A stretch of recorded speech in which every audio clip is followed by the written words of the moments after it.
Hello friends, so now this is our first experiment in kinematics of machine, slider crank chain mechanism.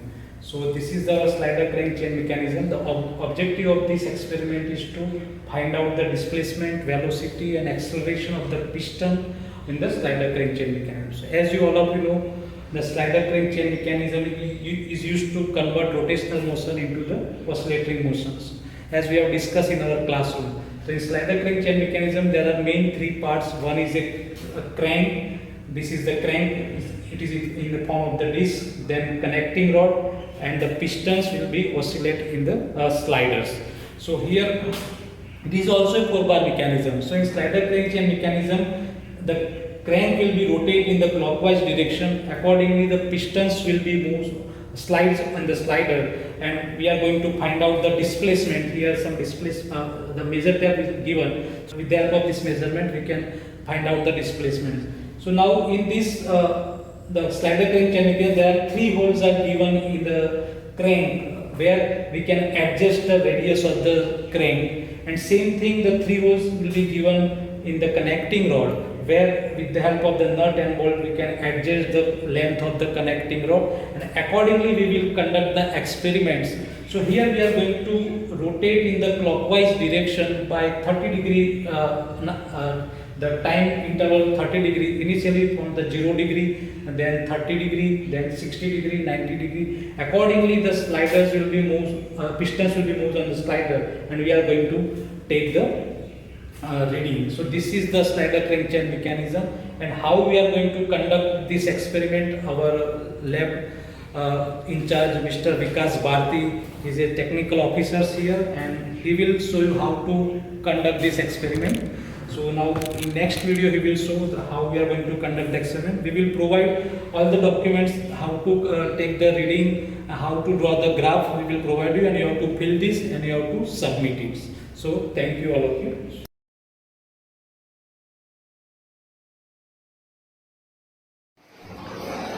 As explained by sir, this machine has different parts. This is our crank, this is the connecting rod, and this is the slider.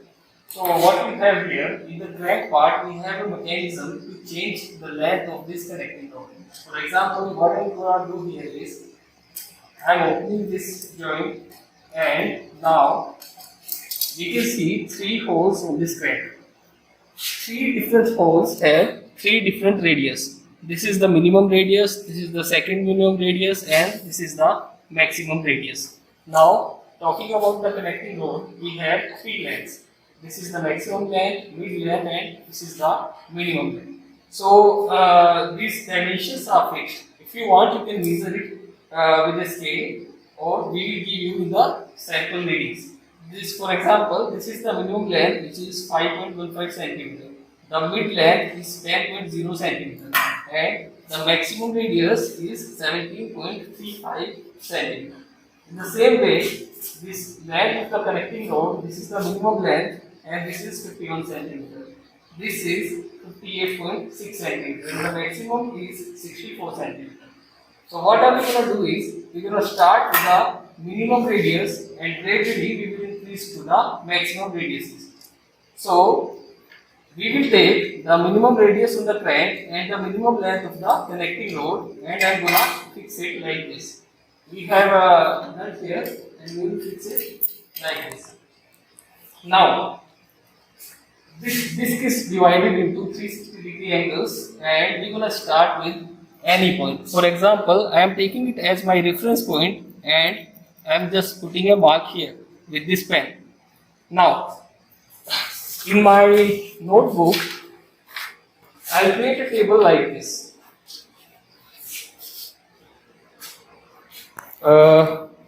Here I will write my angular displacement theta. Here I will write my experimental position on the slider. That's it. These 2 readings we are going to take directly from the instrument. After that, for each displacement angle, we are going to calculate the velocity and the acceleration of the slider. How do we gonna do it?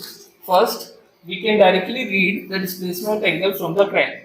For a particular displacement, like this, I'm gonna read the displacement of slider from here. So these two values, theta and x, we can get it directly. Now we have formulas to calculate the velocity v and acceleration AC. These two formulas are given in your experimental manual. So let's start it. As told earlier, let us start with any point and call it our reference point. I'm gonna start from here. So now I will write on my experiment sheet 0. For this 0 displacement angle, I'm gonna read the displacement from the lower scale. What you can do if you are rotating this instrument clockwise, you're gonna use the upper scale, or if you are going to rotate it anti-clockwise, you're gonna read the lower scale. So any scale is fine. I'm gonna rotate it clockwise, so I will be reading the top scale. So for this 0 displacement, my slider says the reading is 36, 37, 38. It is 37.7. So for 0, I am writing 37.7 centimeter. I will rotate it by 30 degree. 10, 20 and 30. So the next reading is 30, and for this 30 degree, let us see what happened to the displacement. Displacement is now 39.6. So I have made a note of it. Now again, let's rotate it further by 30 degree. So like that, I have made a note of displacement angle, that is 60 degree, and for this 60 degree, I have a slider reading of 40.9. So in the same way, what I am gonna do is, I am gonna rotate the crank for a complete 360 degree rotation. And what I will observe is, for a complete 360 degree rotation, how my slider is moving. And I am doing it for a crank radius of 5.15. Right? So now what we do next is, we will change the radius to the next available radius. So I am opening this joint and I am just changing this 5.15 centimeter to 10 centimeter. And the connecting length of connecting rod to the next available length.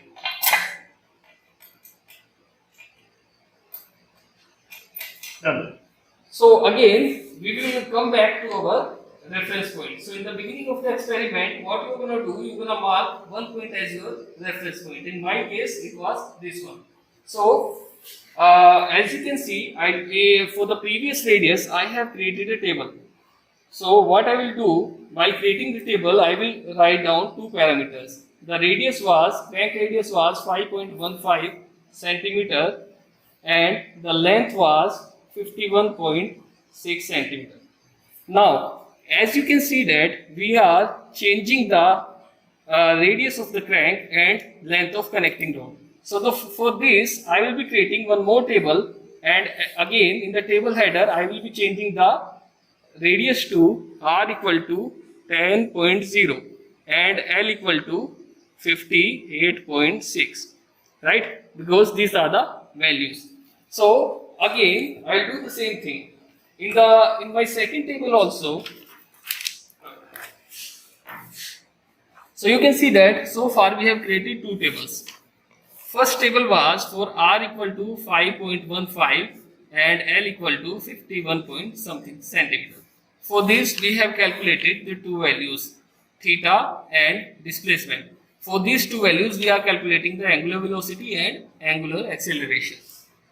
Now I have changed the radius on the crank and the length of connecting rod. So what I am going to do, I am going to create a second table. In the second table, on the top of it, I will write r equal to 10.0, L equal to 50, this is 58.6. In the previous table, we have done 0, 30, 60, 90, 180, 120, 150. Like this, we have calculated the displacement for all 360 degrees. Right? Now, again, we are going to do the same thing. For theta equal to 0, 30, 60, 90, 150, we are going to calculate the displacement. And now, later with the help of this displacement, we will be calculating the angular velocity and angular acceleration. Right? So, let us do this again on the experiment. this was my reference point. For this 0 reading, I will read the slider. As I am going to rotate it clockwise, the reading of my slider is the top scale, 19.0. Now let's rotate it by 30 degree in clockwise direction, 10, 20, 30. So for 30 degree, let's read the scale again. This time it is 18.8. Again rotate it by 30 degree in clockwise direction. This time it is 21.8. So like this, I will make a complete revolution of my crank, and I will note down the movement of the slider for all 360 degrees. And now we are going to create our last table, and the last table will be corresponding to the maximum radius. In our case, the maximum radius is 17.35. So again I will open this nut and I will use the length of connecting rod to the maximum one, and I will fix it with the maximum available radius. So this will be my last table. So this will be our table 3, and in table 3 I will write R equal to 17.35 centimeter, and the length of connecting rod L equal to, it will be maximum 64 centimeter. Again we will do the same thing. We are gonna read theta from the crank, x displacement from the slider, and with the help of it angular velocity and angular acceleration. Again we will start with our reference point. Our reference point was this one. As I said in the beginning of the experiment, you have to mark one reference point. So this is my 0 point. For 0, the reading of displacement is 38.2. We will rotate it by 30 degree here, and the reading is now 31.0.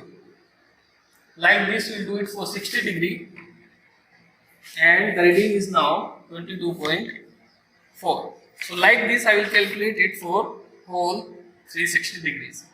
I have 3 tables. So what you can observe by looking at this reading is the moment of my crank is uniform. We are just rotating by 30, 30, 30, 30 and so.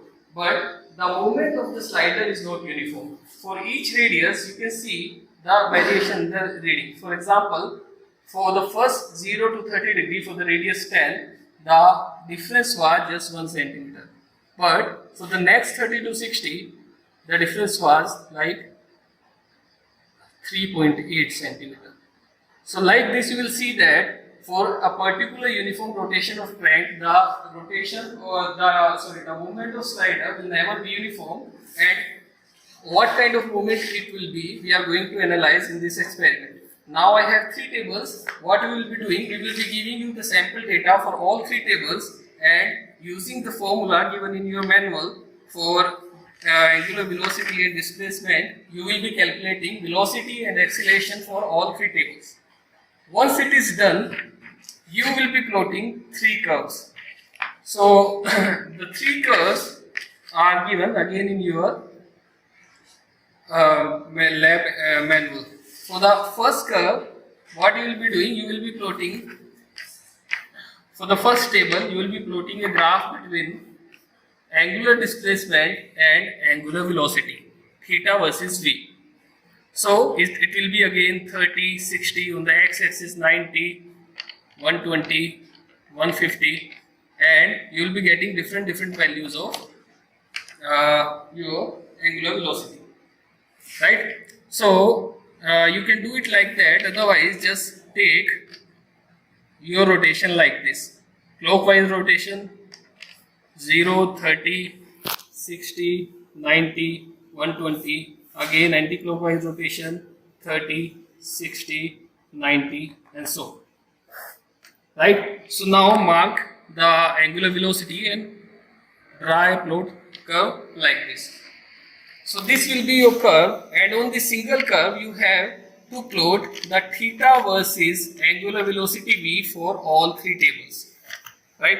So what you will see, you will have one curve, it will be for radius r equal to 5.15, Another one will be something like this, and it will be for radius r equal to 10.0, that is the mid radius, and the last curve you will have something like this. It will be for your maximum radius, like 17.35. Right? So this will be the observation how the value of angular velocity varies on variation of theta in a slider crank mechanism for different radius. Second curve that we are going to plot is, it will be theta versus angular acceleration. So again we will be doing the same thing. We will write the values of theta, and from the first table we will read the values of angular acceleration, and I will plot it like this. It will be for r equal to first value 5.15. Again we will be putting another curve for r equal to 10, and the third curve that will be r equal to 17.35. So like this we will be plotting all three curves on these two different graphs, and at the end we will observe how the slider, how the angular velocity and acceleration varies for a slider in a slider crank mechanism. That's it guys, we will be giving you the sample values, and you will be making these three tables. You will be calculating it, the values of velocity and acceleration, and at the end you will be plotting two curves. That will be the end of the experiment. Thank you.